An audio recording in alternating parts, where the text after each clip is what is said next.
Yakov, appreciate you being here as always. Will Ohio State analysts now double as assistant coaches?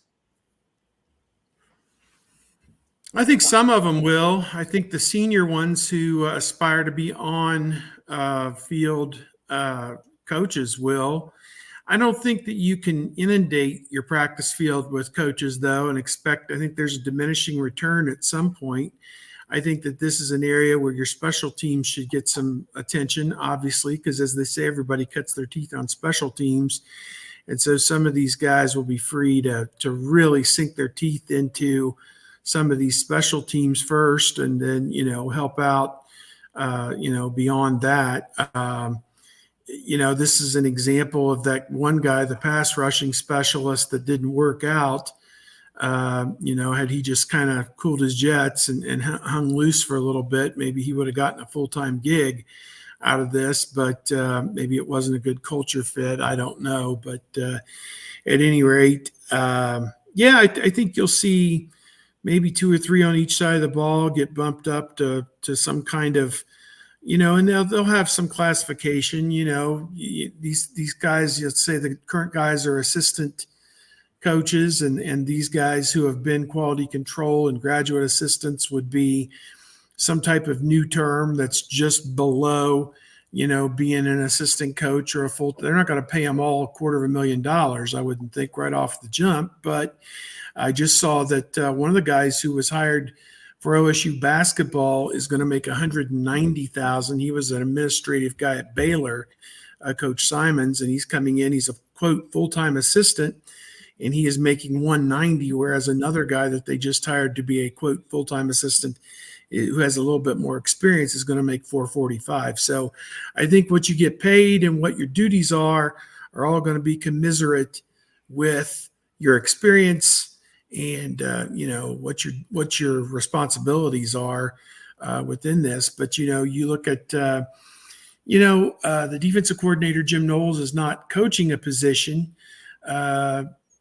If he was, maybe he'd have a caddy or two to help him out. And the same thing with the quarterbacks coach, offensive coordinator Chip Kelly. I would think he's going to have, one of these people is going to be his, assistant quarterbacks coach, obviously, to kind of take some of the onus off of him being the offensive coordinator, I would think. Sounds like a perfect thing that Corey Dennis could have probably done, but, I digress. And it'll still remain the same, or maybe not. I don't know.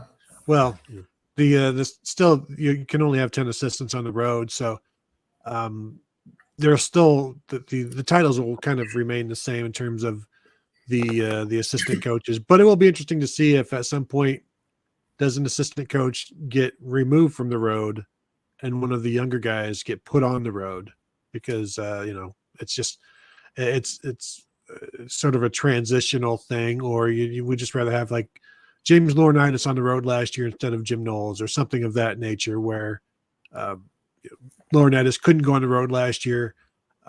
But is this a situation where now that everybody can be coaching, and this is another one of those things where a lot of this stuff was always going on, and now that the curtains have been pulled back, and now everybody gets to pretend that we never did it before, but now we're doing it. I think this is one of the things that Michigan was punished for. This most not the most recent NCAA thing, the thing that has them on probation. One of those things was coaching from a non-coaching position, and so now there's going to be no shortage. Ryan Day talked about this last week, I think, when we talked to him. It was just you can only have so many guys, and there are only going to be so many guys that want to come and do this when they'd rather be moving up or moving on. So you've got to find the right guys, but how many guys do you need and how many guys do you have the budget for will also be a concern. Yeah, you look at a guy like Keenan Bailey, and he really paid his dues 5, 6, 7 years in that quality control thing before they finally made him the tight ends coach when Kevin Wilson left, and well-deserved, certainly for him. And he's going to tear it up. And it wouldn't surprise me if they give him something more to gnaw on here eventually, whatever it might be. But he's a guy with all the energy in the world, and does a bang up job with it. And we'll see what direction he continues to take it. I apologize, folks. I should have put Yakov's comment in question into perspective there. If you're not aware, the NCAA loosened some restrictions on the number of countable coaches on everyone's coaching staffs moving forward. Jackson, appreciate you being here. Super chat. Jackson always lines us up with all sorts of facts and figures, the latest being 66 days until kickoff, that being from Dublin, Ireland, Georgia Tech and Florida State, and some other group of 5 games that day.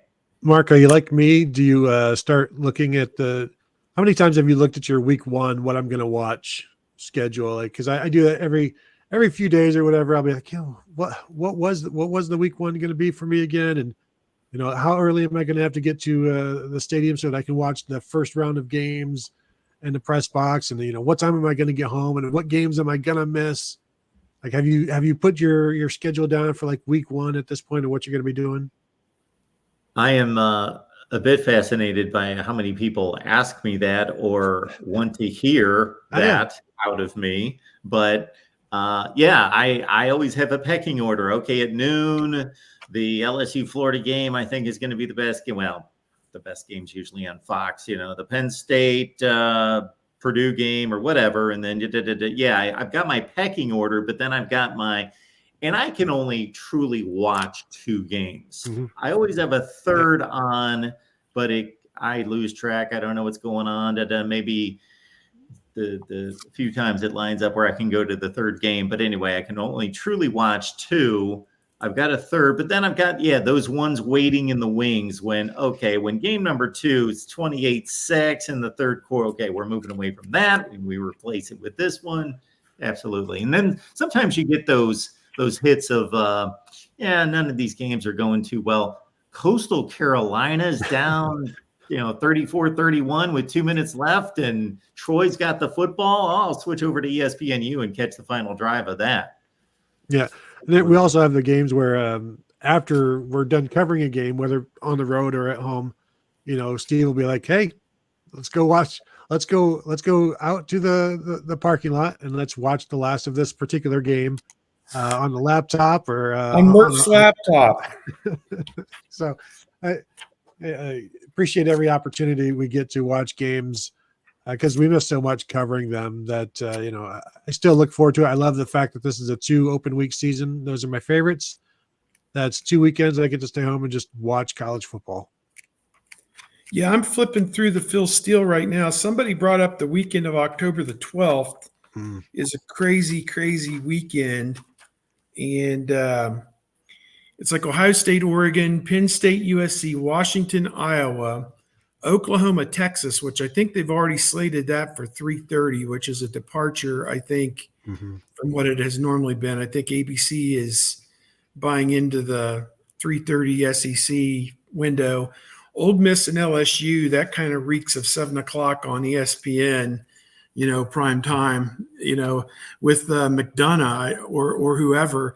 I'll tell you, he took a star turn on this Stanley Cup finals. And I just think he and Chris Spielman about a decade ago were as good as anybody can be on college football. They were so good about a decade ago on ESPN. They even got some Ohio State, Michigan games out of it a few times. And they were really good. So, but that one Big Ten weekend, October the 12th, I don't know what's going to happen there. Fox is kind of at a disadvantage because the 2 best games are both from the West Coast, and they can't really spend a noon pick on a West Coast game.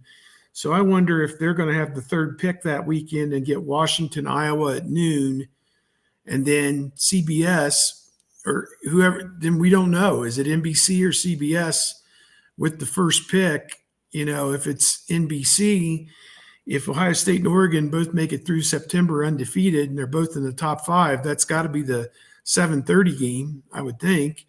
And that leaves CBS a pretty good 3:30 game with Penn State and USC. So that's kind of how I see that one playing out. But Yeah, it just depends on, does NBC own the week or does CBS own the week? Yeah, you just don't know. You just don't know. I would think somebody at NBC used the brain and grabbed that one, but because that's the best game of the year, other than Ohio State, Michigan, or maybe Ohio State, Penn State. So, which are proven commodities, obviously.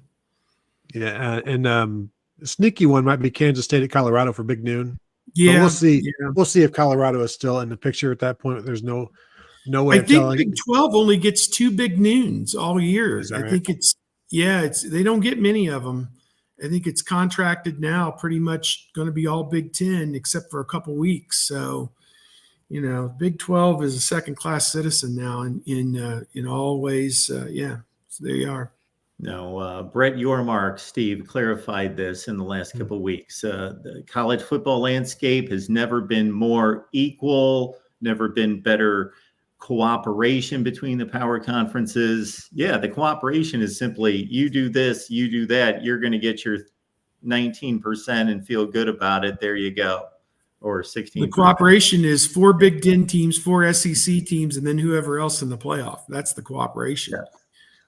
And you And better you learn two to get live your with it. You better learn 32%, to you love get it. our 58%. Yep. All right. Tony, what's going on this week? Just recorded a couple of Buckeye Weekly podcasts before this show, going over some of the predictions I've made for Ohio State this season and how bad or bold they are, and also did a listener questions episode, which I'll drop later today. And that's about it. Obviously, we'll always have stuff at BuckeyeHuddle.com. Continuing my work on the 50 for 50, just previewing the college football season through various ways and means. And we'll have some more stuff coming from Ryan Day from the press conference last week about everything he had to say. So check that out. I need a Tony bone in my body about selecting topics and so forth. Every topic I think of, Tony, requires about 18 hours of research. I'm here every day thinking, I got to get a video out today. What am I going to talk? I need like somebody to make a stupid comment that's just an easy video just to respond to somebody making a dumb comment. It takes no research, no thought, just put them in their place, and then those get the most views anyway. Here's one for you, Mark.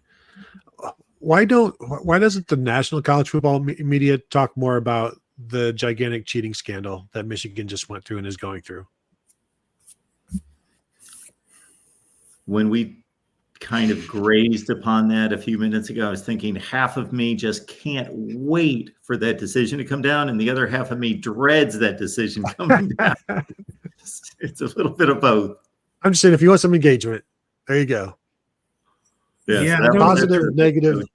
That's an obvious go-to right there. I don't know what they're waiting on. It's like, plain as the nose on your face what they did. I don't know what's the holdup is, I don't know. It's weird. Summer vacations. We'll know when the letter gets sent to Michigan, we'll know. I mean, they'll be immediately in scramble mode. There'll be some weird things coming out of Ann Arbor the moment that letter gets transmitted to the president and the athletic director of, this is what we found and this is what's probably about to happen to you. They're gonna be tap dancing like nothing you've ever seen before. If Michigan was simply a top 10 team last year, didn't make the playoffs, went and won the Citrus Bowl or whatever, how much different, meaning how much pressure is on whoever based on the circumstances of the season, that do we want to compromise our champion? Do we want to look bad? Do we want to make the sport look bad to illegitimize this championship? Well, the precedent was set with Rick Pitino in Louisville years ago. They wiped away a national championship or whatever that was. So, and Final Fours have been wiped away. I mean, it's the precedent was set. There's no sacred cow. Either, you did it or you didn't do it. Well, they did it. I mean, it's pretty obvious they did it. And what's so amazing is they've held the thin blue line on this, that, people on the sideline who are right there in the middle of it deny any knowledge of it. Jim Harbaugh didn't have any inclination. And again, I go back to this. He and Sharon Moore, This ain't their first freaking rodeo. They've both been coaching for decades, a decade or two at least for more, and 3 or 4 for Harbaugh. You're telling me you put stock in what some video coordinator said that a pass or a run is coming just on the idea he had a hunch, or he may have stolen a signal without questioning, where'd you get that information? How did you know that? It never dawned on either of these guys to ask, how did you know that? Or delve behind the scenes, you knew that how? Or see the expenditures that were made or whatever, to obtain this information, however those, receipts were paid or whatever. Where there's smoke, there's fire, boys. I don't know what else to say. I mean, I think there's certainly a reticence to remove if something were to come down. The CFP isn't going to want to remove this, and it's not an NCAA thing. It's not, it's a college football playoff trophy, an award. But also when they were asked, is Michigan eligible while this was all going on during the season, they're like, as long as the NCAA says they're eligible, they're going to be eligible. So what happens if the NCAA then says, we've taken these wins or whatever, and I don't know what the CFP is going to do. I don't know what the NCAA is going to do. So we'll see. And I don't really even care. I just think that they need to be held accountable for what they did. They stole wins from people. They took food out of coaches' mouths, out of their families, denied kids, accomplishments, statistics, awards that they didn't earn. And I don't even know how else to put it. Well, and I keep seeing people saying that the head coach didn't know, and there's no proof that he knew. Head coach doesn't have to know. The rule is that he should have known. And so that's something else that we've seen handed down before, that it doesn't matter if you can't prove that he did know. They've changed that to where you're supposed to know. And so if you didn't, that doesn't help. Petiti held him accountable. That's why Petiti held him and him alone accountable in his late season sanctions. Yeah, he's responsible. Absolutely. He's responsible regardless of his knowledge of it. But doesn't that situation for the two of you just become a much different situation than if it's just Connor Stalions acting on his own and maybe another assistant coach knew, versus maybe the initiative coming from Harbaugh, and regardless of whether it came from him, he agreed to it, he approved it, he said, let's keep this going. Aren't those two completely different situations to you? You can't put stock in what Stalions' information was unless you understood how he obtained it and how foolproof it was, how he obtained it.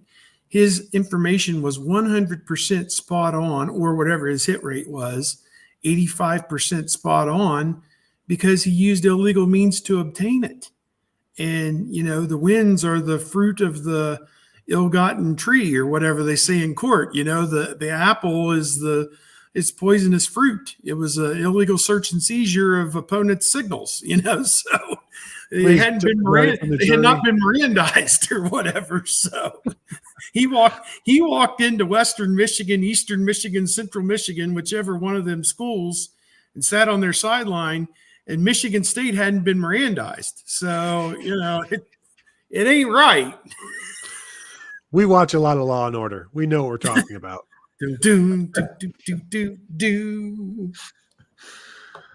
Oh my, it should be something else. Steve, you got anything for us before you walk out the door?